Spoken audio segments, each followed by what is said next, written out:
Thank you for joining us for this presentation. As the internal strategy team for Lowe's, we're here to share with you two compelling strategy recommendations that we believe are crucial for Lowe's success. A little bit of firm overview before I dive into my recommendations. Lowe's is a home improvement retailer and was founded in 1921 by L.S. Lowe in North Wilkesboro, North Carolina, and now operates over 2,200 stores, employing 300,000 plus associates in the United States and Canada, offering a wide variety of products from appliances and tools to flooring and decor, and prides itself on providing exceptional customer service and quality products at competitive prices. Lowe's vision is to provide customer valued solutions with the best prices, products, and services to make Lowe's the first choice in home improvement, and has five key tenets focusing on customers, delivering results, taking action, showing courage, and continued learning. On top of the vision, Lowe's also has their strategic mission: together deliver the right home improvement products with the best service and value across every channel and community we serve.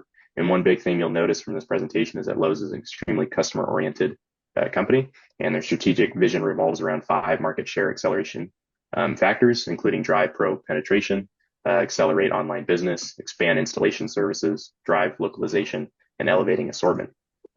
Over the past several weeks, our team has conducted extensive research and analysis on Lowe's, examining our strengths, weaknesses, opportunities, and threats in the market. And based on these findings, we have identified two critical strategy recommendations that we believe will help us achieve our core organizational objectives, as well as strengthen our competitive position in the market. Our first recommendation is focused on optimizing our organizational structure to improve cross-functional coordination. And our second is to employ a product differentiation strategy focused on enhancing our professional offerings to better serve our experienced customers' needs and preferences. Now we'll take you through each recommendation in more detail, explaining how they will benefit Lowe's and drive us towards success. So with all this background in mind, we would advise Lowe's to restructure into a matrix structure to increase product flexibility, collaboration, resource allocation, and business-wide decision-making. A matrix structure would allow for different regions or SBUs to make their own decisions regarding what resources they need to best serve their markets. The new bodies will be able to collaborate more efficiently without one region or SBU having an effect on how the other ones are being run. So next we can see how Lowe's leadership is currently organized, which is laid out as a functional organizational structure. 9 VPs reporting to the CEO. Each VP's responsibilities are based on different aspects of Lowe's operations, but not specifically tied in with profit. So for that reason, the centralized leadership lacks understanding of each unit's issues when going for that profit. Nick will get into how we recommend the new SBUs and geographic regions should be laid out, but for now we'll go into why this current layout is not the most ideal for Lowe's. First and foremost, the functional organizational structure does encourage cross-unit collaboration. Without someone leading the charge for each business unit, concerns about operations or opportunities for growth have to make their way all the way up the chain to the chairman. Many times a quick fix could have been made, and the time spent finding a solution with higher-ups could be saved through some sort of collaboration between delegates from different SBUs. This ties in with the next issue, which has to do with resource allocation. With the current centralized leadership, a company-wide approach is taken towards issues happening in distinct markets. So an example of this might be, say, a delayed response to wildfire season in Northern California. Maybe a few Lowe's locations need to switch up their product offerings or their hours to support customers who are rebuilding from the ground up. Centralized leadership can be somewhat removed from regional issues like this and may not fully understand how to get the pieces moving quickly enough to, say, send double the amount of plywood or more installation professionals to these Lowe's locations. As a whole, the functional structure fails to adapt quickly and efficiently enough to issues faced by regions and business units that just simply have very different needs in supporting their respective customers. So now Nick will get into more detail about how a matrix structure might solve a lot of these complications. Thank you, Jason. So with the implementation of the matrix structure, we kind of focused on 3 different areas: establish our objectives and goals, create the SBUs and geographic regions, and create positions for the matrix SBUs and geographic regions. So first, when establishing goals, objectives and goals, we wanted to basically do this to create structure and a more decentralized organizational structure that the matrix structure kind of gives off. By creating the structure, the SBUs or strategic business units will have common goals where they can still develop their services, but align it with Lowe's as a whole, moving as kind of one. Like I said just before, we believe this will be an effective way because the matrix structure can be almost too easily too decentralized and create confusion and complications from the business function itself. So this can kind of support that. When breaking down our strategic business units, we decide to focus on 3: Lowe's for Pros, Consumer Business, Innovation Labs, and then also breaking up into geographic regions being West, North, and South. The reason why we broke it up for the strategic business units is the 3 are already the biggest business makers for Lowe's already. And then additionally for the geographic, they already have senior leaders set up for these specific geographic regions already being West, North, and South. So this kind of would allow for minimal change in such a drastic organizational change into the matrix structure. Now, I'm going to go back real quick.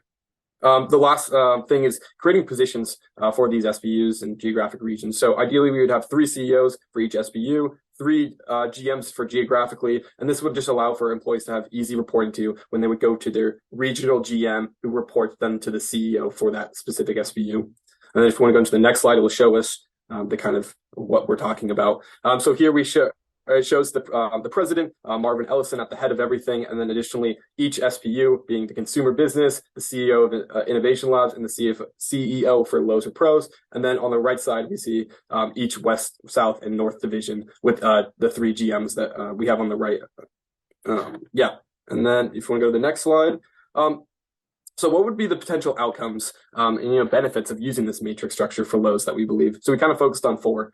Enhanced cross-functional coordination, fostering collaboration, which will in turn turn into innovation, customer satisfaction, and improved decision-making. So on the first, for the cross-functional coordination, we believe by having each strategic business unit working together, this will create a stronger and more unified culture that's aligned with all the functions Lowe's has as a whole.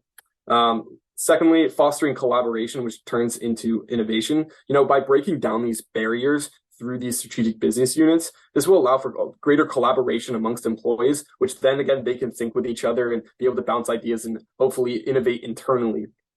The third, and probably one of the most important, as it's one of the mission statements for Lowe's, is customer satisfaction.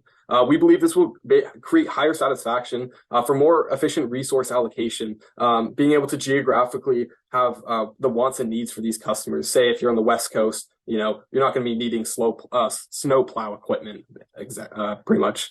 And then the last one, improved decision making. This is kind of the gold standard for what a matrix structure allows you to do, is being able to be more efficient and flexible in your decisions, be able to adjust to the current market environment. So that is our first recommendation. We'll move on to the second. Yeah, so our second recommendation has a lot to do with that pro business we were talking about. It's actually one of our higher growth sectors, and it saw 16% revenue growth in the fourth quarter of 2022, making up about 20% of overall sales. This is compared to about 50% of sales from the same type of customers for Home Depot.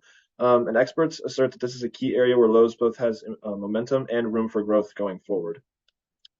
So first, Lowe's is actually already capturing value from its existing resources in this area. So their customer service is valuable. It's really important to these pros to be able to easily and conveniently get help or navigate through the store, get exactly what they need. It's rare. Like Home Depot really doesn't have this level of customer service. And it's costly to employ such a big workforce and then maintain the company culture around customer service that Lowe's does.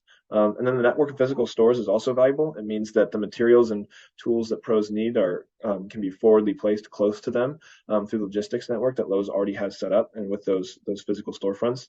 It's rare with only Home Depot really having anywhere close to the same level of real estate, and it's costly at being valued at about $20 billion on Lowe's most recent balance sheet. So this allows pros everywhere easy access to the materials and tools that they need. So as we just saw, it is a higher growth area. It's up 16% in revenue in quarter 4 compared to the overall revenue of 7%. This makes it a pretty profitable business unit for Lowe's. And while growth in the industry generally, it might not be that large, Lowe's does have a really good opportunity to capture a lot of market share and place this strategic business unit solidly in the cash cow, cash generating sector, especially as we try to capture more with what Caden's going to go through right now. So we're going to be looking to pursue a product differentiation strategy to expand into the professional market, and to do this, we're looking to create an AI-powered platform that connects pros to consumer jobs that they need completed. Essentially, it'll work somewhat like an Uber or a DoorDash, where professionals will be on the app. They'll be screened for their qualifications and their job preferences in terms of size and amount of money they want, and they will be assigned to jobs that match their description, and they'll be willing and qualified before being assigned to the jobs, and the consumers will have filter options to refine the matchmaking platform to always get the best fit. And you'll see there's positive network effects that this platform can benefit from on both sides. Positive network effect for the pros as more consumers post jobs to the platform, the larger the market is for the pros to complete their jobs. And for the consumers, positive network effect As more pros are on the platform, there's a better variety and expertise available for them to get their jobs completed. And then, as you'll see, a third network effect exists for both the pros and consumers. As more pros and consumers are on the platform transacting, the more matchmaking the AI completes, the better it will become at making these matches. And the better matches, the better increase perceived value creation and satisfaction of the customers and pros that are interacting with our platform. But to develop this, we know it's going to be expensive. And so we need to create a joint venture with someone who already has an AI core competency. And we believe a joint venture with AccuBits can do this. It's an AI software firm that specializes in creating tailored specific AI solutions like to your industry. They've had past success with large organizations, government agencies, Fortune 500 companies. In the agreement, Lowe's will cover the R&D in order to gain the tacit knowledge required for us to further refine and manage the platform. The structure of the agreement will be including a 20% take from the gross revenues generated by the platform, and 10% of those will be paid in perpetuity to AccuBits for their help in creating the platform, and then 10% will be retained by Lowe's to help with the upkeep, management, and refinement of the platform as we roll it out. And just as an industry standard, other platforms like Uber and DoorDash are taking around 28% of their revenues generated off their platform, so we're slightly below what they would be at. So the platform as a resource of the VRI framework, real quick, the platform is valuable. It allows us to exploit the external opportunity of a growing professional market, as Caleb mentioned, and there's a potential for high economic value creation through differentiation, as we can mitigate some of the costs to the joint venture I was mentioning. The resource is also rare, as there's no other platform like this out there. I can think of Angie's List as something that's somewhat similar, but there's no that AI element that develops those perfect matches. And developing it first can set us up for the first mover advantages, such as learning curves and network effects that can be very valuable for future. It's also a costly to imitate resource, as the AI is closely guarded and it's an expensive resource to develop in-house. You need to know how to effectively manage the platform long-term. And that's kind of the reason behind entering the joint venture and not just some other equity alliance or weaker agreement. This will allow us to get the tacit knowledge and such to further manage it and be successful in the future. And we're also organized to capture value. This kind of goes back to our first recommendation, as the matrix structure offers direct project management in the pro subunit. And there's existing customer base that we already have, as we mentioned, our large store network, and which already has a large sense of trust. And then there's strong customer service is already a core competency, which will help in the long run as well. So finally, a quick recap. We need to organize into a matrix structure. This will improve our flexibility within subunits and also improve collaboration, decision-making, and resource allocation. And our second recommendation is to differentiate the platform service product, which will exploit the growing professional market and expand market share. Thank you. Provide any comments or questions in the